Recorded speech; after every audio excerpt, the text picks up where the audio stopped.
asal Banyuwangi berinisial HS tewas terlindas truk.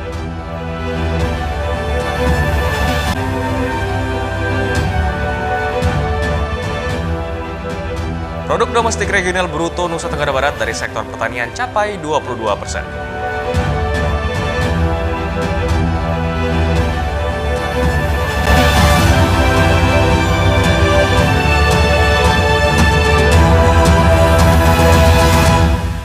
Apa kabar pemirsa? Kembali kami menjumpai Anda di Anyus NTB. Beragam informasi penting dan menarik akan kami suguhkan untuk Anda. Selengkapnya bersama saya Hidayat Aliansi, inilah Anyus NTB selengkapnya.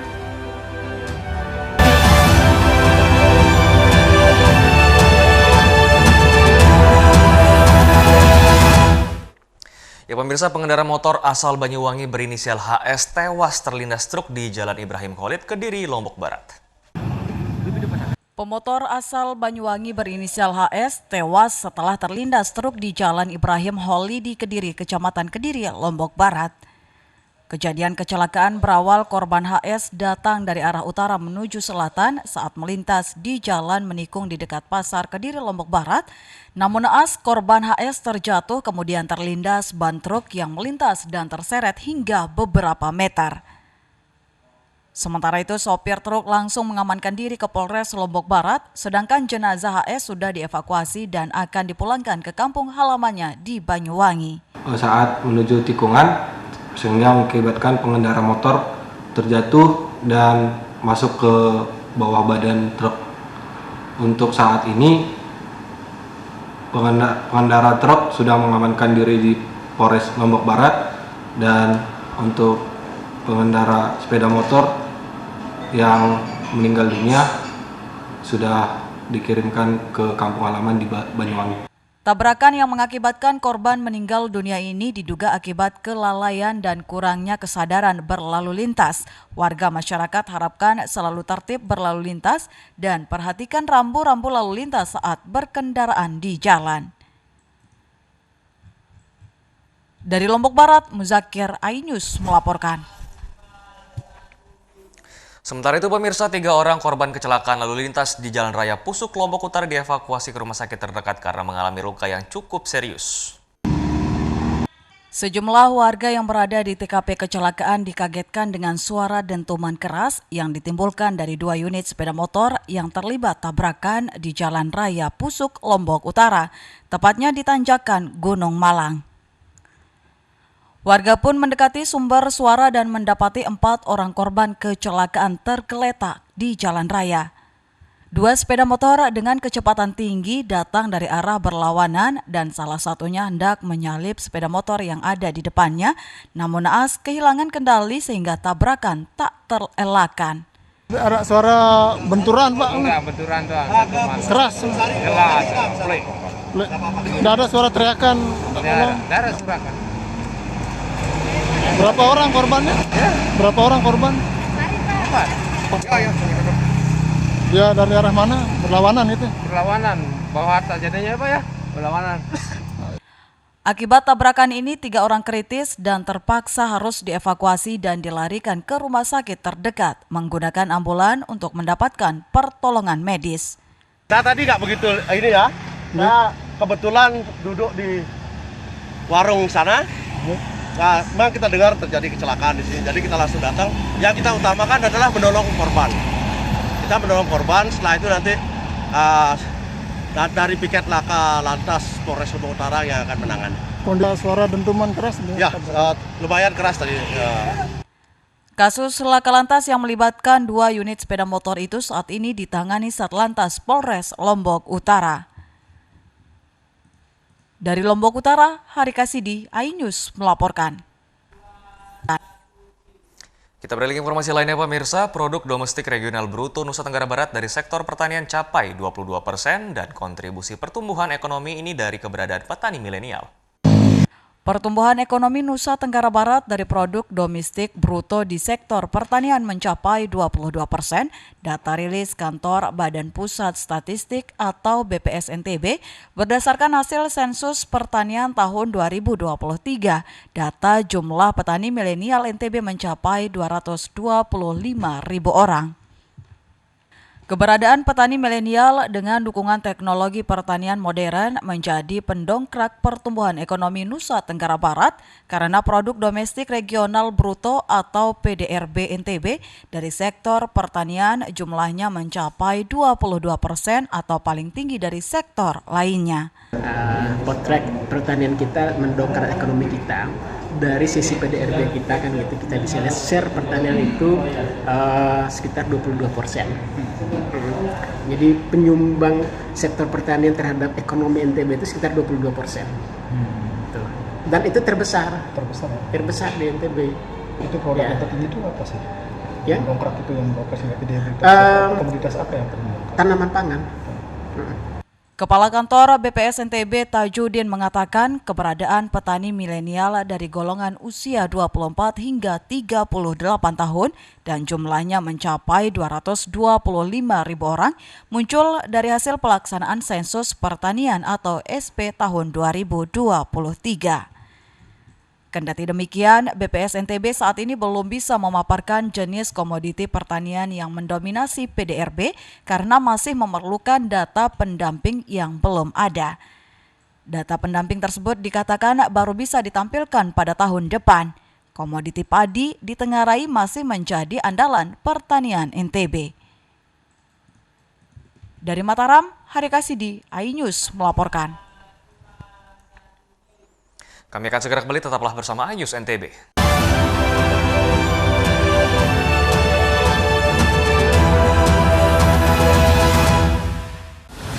Menyoroti kecurangan, Yayasan Al Zaitun 580 tersangka. dan tidak lama lah saya pasti lawan. menyuarakan keadilan, Banyak menghujat. Setrum di sini sentuh oleh hukum tidak mencapai target.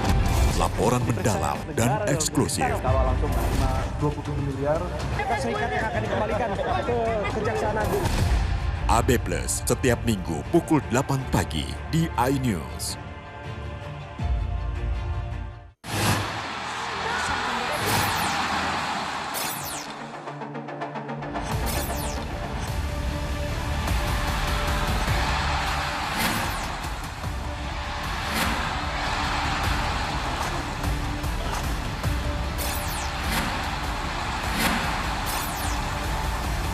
BWF ASEAN Tour 2023 live iNews, new home of badminton. Selamat datang di iNews Today. Lengkapi pagi Anda dengan update informasi terkini. Saling dorong antara petugas kepolisian dan penghuni rumah. Mobil sport mewah menabrak 5 kendaraan. Boleh nggak sih dikasih senjata? Nggak boleh. Saya punya di bawah supervisor sebetulnya. Serangan brutal Israel dengan dalih Syahrul Yassin Limpo kembali di Merah Putih KPK pada Kamis malam. iNews Today setiap Senin sampai Jumat pukul 10 pagi di iNews. Tentunya di Morning Update ada apa di hari ini? Hadir menemani pagi Anda dengan sajian informasi unik dan menarik. Wallaby hutan yang merupakan hewan asli Papua Nugini. Dari Jepang disebut sebagai kariraisu. Menghadirkan bintang tamu yang menginspirasi. Campuran apa ini? Ini lemon. Oh lemon, iya. Kita peras. Itu harus dipotongin dengan dekat bagian mata. Kalau nggak Morning dipotong, Update Senin sampai Jumat pukul 7 pagi di iNews. CCTV tersebar di seluruh penjuru. Komplotan pencurian, mobil tabrak lalu lintas dan pelanggaran melawan mobil ugal-ugalan menabrak pesepeda. Tragedi-tragedi yang mengerikan. Anak itu berikan bius datang membawa senjata tajam dengan kecepatan yang di luar batas. Terekam kejadian-kejadian unik warga plus 62. Sama saya Brigadir Marcelina dan inilah dia program terekam.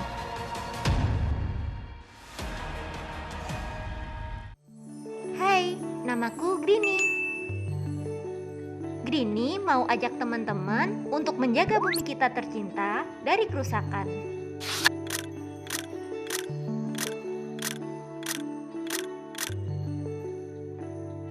Mau tahu gimana caranya?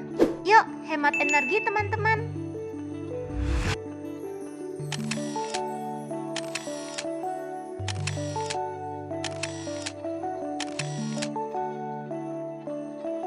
Kurangi penggunaan plastik sekali pakai. Terus mainan kita kalau udah nggak dipakai, sumbang ke teman lain yang membutuhkan.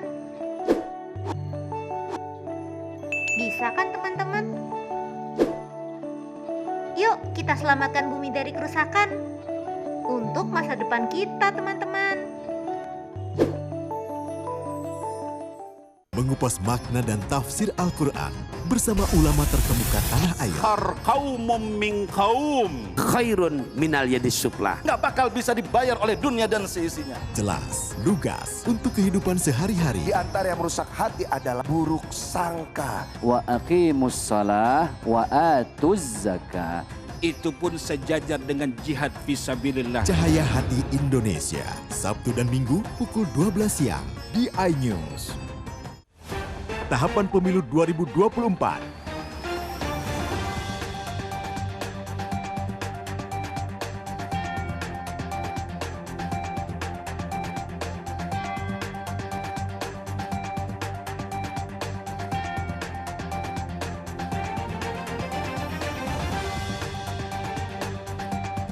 Ikuti informasi terkini seputar pemilu di semua program berita iNews.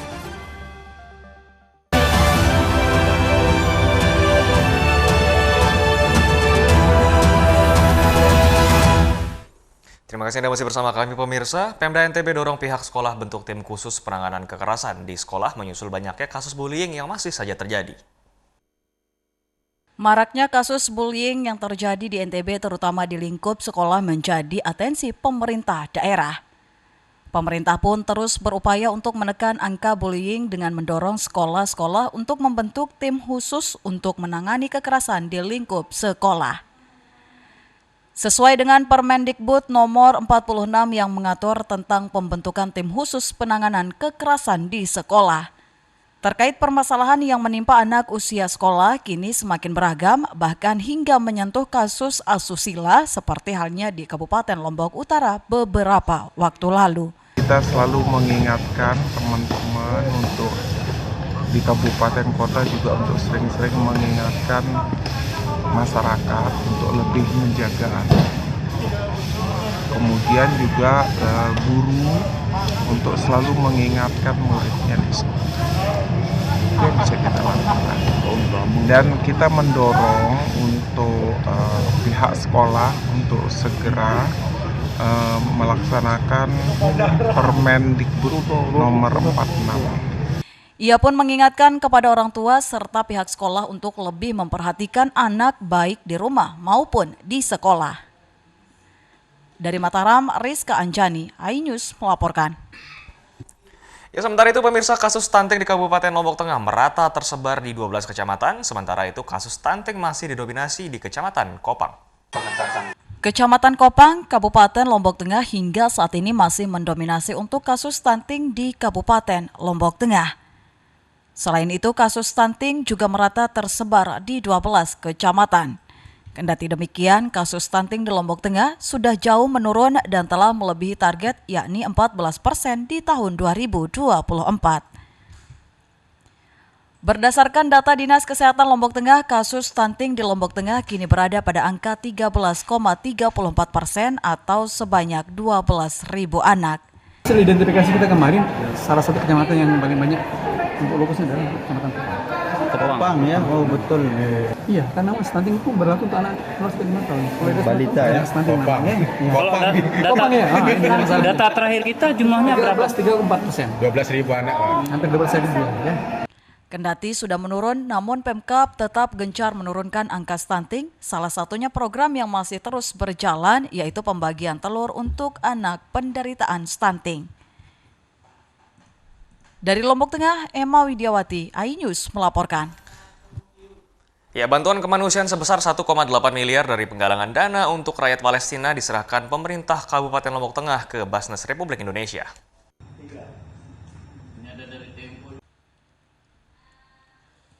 Pemerintah Kabupaten Lombok Tengah menyerahkan uang hasil penggalangan dana bantuan Palestina ke Basnas Republik Indonesia. Sebelumnya Pemkab Lombok Tengah menggelar aksi bela Palestina di alun-alun Praya Lombok Tengah bersama ribuan masyarakat sembari menggalang dana bantuan untuk Palestina. Dari hasil penggalangan dana tersebut, Pemkab mengumpulkan bantuan sebesar 1.802 juta rupiah dari hasil bantuan berupa uang langsung hingga emas. Bupati Lombok Tengah lalu Fathul Bahri menjelaskan bantuan yang terkumpul merupakan salah satu bentuk kepedulian masyarakat Lombok Tengah terhadap Palestina yang saat ini terkena musibah. Ia berharap bantuan tersebut dapat tepat sasaran dan bermanfaat untuk warga Palestina. Donasi kemanusiaan keluarga besar masyarakat Kabupaten Lombok Tengah yang kurang lebih ada 1.802.000.000 kepada Basnas Pusat yang dihajatkan untuk kebutuhan, kepentingan dan kemaslahatan keluarga besar Palestina yang hari ini sedang mendapatkan cobaan. Sementara itu, Ketua Basnas RI mengaku terharu dengan upaya Lombok Tengah dalam mengumpulkan bantuan ke Palestina. Selanjutnya, bantuan tersebut akan disalurkan ke Palestina di akhir tahun nanti.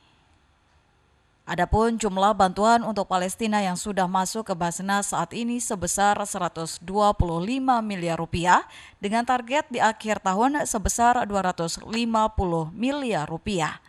Bantuan tersebut insya Allah akan kami salurkan sesuai dengan saluran yang resmi karena yang sudah kerjasama dengan otoritas yang resmi di sana itu kebetulan Basnas.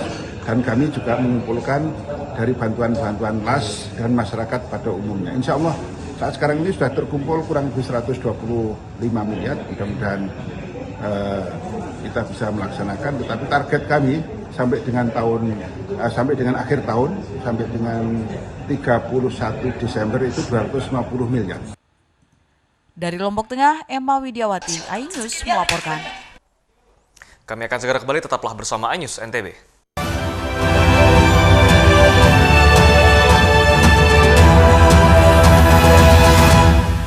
Mandi weekendmu bersama program kuliner spesial. Kalaparan, eksplor gokil wisata kuliner. Tempat makan yang jarang terekspos. Food Diary, mengupas sejarah kuliner, hidangan viral dari Nusantara sampai mancanegara. Mantap! Saksikan Kuliner Spesial Weekend, Sabtu dan Minggu, pukul 10 pagi di iNews.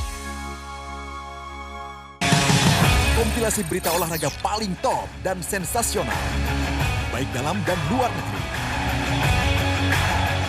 Kamu menyaksikan Top Sport bersama saya, Sancira Karamai.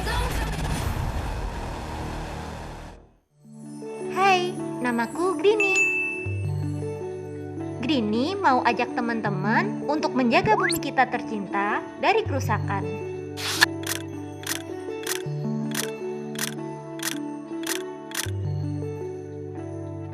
Mau tahu gimana caranya? Yuk, hemat energi teman-teman.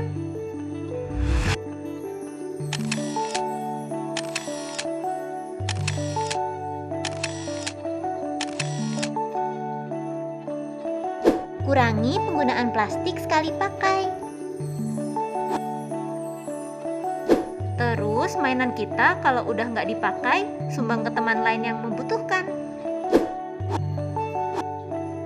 Bisa kan teman-teman? Yuk kita selamatkan bumi dari kerusakan untuk masa depan kita teman-teman.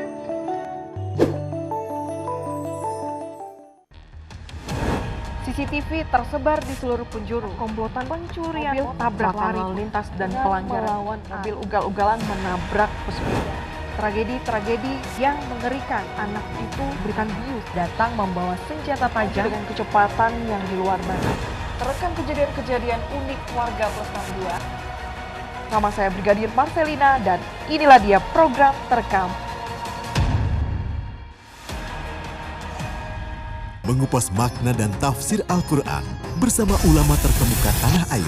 Kaumum min kaum khairun minal yadis suflah. Nggak bakal bisa dibayar oleh dunia dan seisinya. Jelas, lugas untuk kehidupan sehari-hari. Di antara yang merusak hati adalah buruk sangka. Wa aqimus shalah wa atuz zakah.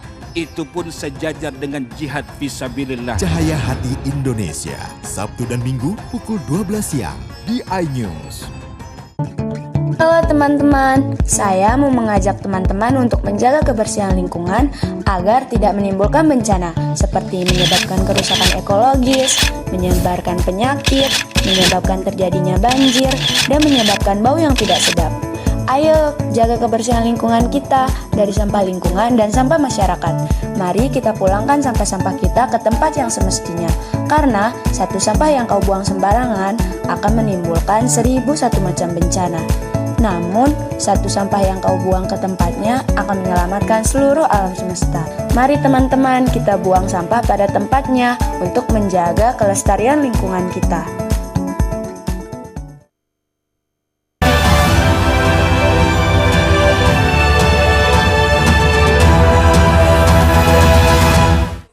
Terima kasih Anda masih bersama kami pemirsa. Antisipasi bencana banjir dan penyakit saat memasuki musim penghujan, anggota Polri, TNI Polri bersama warga masyarakat kerja bakti bersihkan lingkungan sekitar. Memasuki musim penghujan, Kodim 1628 Sumbawa Barat menginisiasi pembersihan lingkungan dengan melibatkan seluruh komponen masyarakat bersama pemerintah daerah di Sumbawa Barat. Secara gotong royong, saluran drainase dan bantaran sungai di Sumbawa yang tersumbat dibersihkan petugas untuk antisipasi banjir. Saat ini, pagi hari ini, kita mengajak warga yang ada di Desa Tokarlian, Kota Tano, kita akan melaksanakan kegiatan karya bakti. Ya, salah satunya yaitu penanaman pohon, pembersihan parit, dan lain sebagainya. Sementara itu, Danrem 162 Wirabakti Brigjen TNI Agus Bakti menegaskan, siaga bencana banjir di beberapa daerah NTB sudah dilakukan bersama untuk menghadapi musim penghujan. Banjir ini di beberapa daerah terutama, jadi seperti di Bima, Dompu, dan wilayah-wilayah yang di Kabupaten Provinsi NTB ini sudah dilakukan koordinasi, sudah dilakukan apel gelar bersama instansi terkait, dinas terkait untuk menghadapi musim penghujan ini. Selain pembersihan lingkungan, juga dilakukan bakti sosial penanaman ratusan bibit pohon. Dari Sumbawa Barat, Topan Iswandi, iNews melaporkan.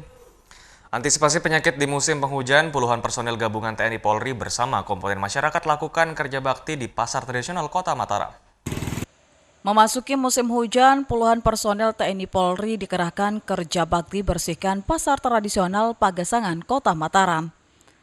Kerja bakti ini dilaksanakan untuk mitigasi terjadinya bencana banjir, termasuk mencegah berkembangnya penyakit menular terutama demam berdarah atau DBD. Selain bersih-bersih pasar, personel TNI juga melaksanakan pogging di seluruh areal pasar. Dandim 1606 Mataram mengatakan tidak hanya bersih-bersih di pasar saja dilakukan, namun dilaksanakan juga pembersihan air dan penanaman pohon di wilayah Lombok Barat dan Lombok Utara. Melaksanakan kegiatan karya bakti, baik itu yang pembersihan pasar, saluran air ataupun sungai, dan juga penanaman pohon. Kegiatan kerja bakti tersebut dapat apresiasi dari Wali Kota Mataram dan akan menjadi percontohan untuk dilaksanakan kembali oleh pemerintah Kota Mataram. Sangat memberikan dampak terhadap perbaikan atau kondisi lingkungan kita, terutama kita yang tinggal di perkotaan. Jadi kami sangat terima kasih sekali ya, ada support dari TNI AD, Dandim, sama seluruh jajaran TNI yang hari ini melaksanakan kegiatan secara gotong royong, dan tentu ini juga nanti akan diduplikasi di beberapa tempat lagi. Personil yang dilibatkan dari seluruh unsur TNI Polri, komponen masyarakat, dan bersama pemerintah Kota Mataram. Dari Mataram, tim liputan iNews melaporkan. Ya pemirsa, Kabupaten Bima dikenal dengan daerah penghasil garam berkualitas tinggi di mana ribuan hektar lahan garam dari wilayah Sondasia hingga Lewa Mori-Mori dimanfaatkan warga untuk usaha produksi garam dan juga bandeng. Hamparan tambak garam di dekat kawasan Bandara Sultan Muhammad Salahuddin Bima di Nusa Tenggara Barat menjadi salah satu lokasi penghasil garam bagi wilayah Bima, Dompu, dan daerah-daerah lain di NTB. Barisan tambak-tambak ini biasanya menjadi pemandangan menarik dari arah jendela pesawat sebelum landing atau take off dari Bima. Dalam perjalanan dari Dompu menuju Bima atau sebaliknya pasti akan melewati hamparan tambak garam di pinggir jalan di Desa Talibiu, Kecamatan Woha maupun di Desa Sandosia dan Sonolo. Melihat petani garam yang sedang bekerja di lahannya menjadi hal yang menarik bagi beberapa orang yang melintas di jalan utama penghubung Bima dan Dompu, menyempatkan diri untuk mengambil gambar atau sekedar bersuah foto dengan latar lahan garam. Puluhan tambak garam milik petani dan pengusaha ini membentang sepanjang Teluk Bima. Sebelum tahun 1950, lahan-lahan tersebut terlantar dan sebagian dijadikan sawah tadah hujan. Taruh air laut, terus dibinakan 3 hari, terus jadi garam.